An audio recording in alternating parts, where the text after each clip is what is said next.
So those of you who've been following the COVID-19 trends within the country know that, again, there's been tremendous amount of travel. There's been tremendous amount of increases in cases throughout the country, and that has resulted in incredible rates of hospitalizations and even deaths. And so we in New York State have experienced some of that.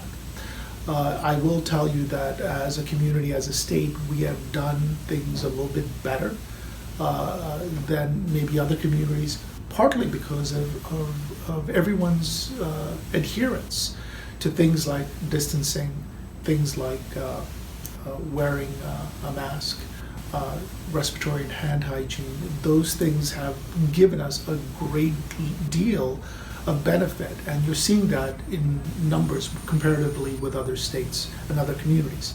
But nonetheless, our numbers within Dutchess County and within the region are climbing. Our hospitalizations are climbing. We don't believe we're at a critical level, but nonetheless, a lot of these increases can be traced back to, the Thanksgiving and the other holiday get-togethers and mixing of social networks. And so as we're heading to New Year's, the last big event for 2020, we really would like to caution people to think things through. Think about whether travel is absolutely essential. Think about who you may be inviting to your home for New Year's Eve, New Year's celebration. And we want to sort of remind people to keep it small, keep it within the network that have been adhering to the measures that you yourself have been adhering to. And that will provide us a great deal of benefit as we're heading into January and February, and as vaccine is being distributed within our county. I want people to understand that, again, whenever we're dealing with any infectious pathogen, there's always a risk for mutations.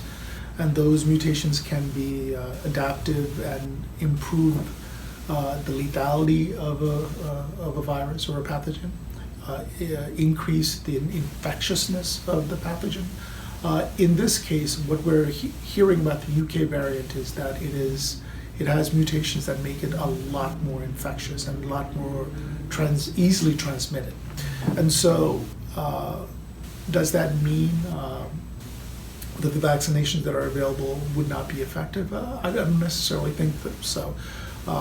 From all that we've heard from the public health authorities, we feel that the vaccine candidates would be effective in this case. The important thing to realize is because it's more infectious, more easily transmitted, then people have to understand the measures that they're employing, the behaviors that they're employing is critical. So, if we are lax in the distancing aspect, or wearing a mask, or doing it consistently, when we're in settings where transmission occur, then the risks are much higher.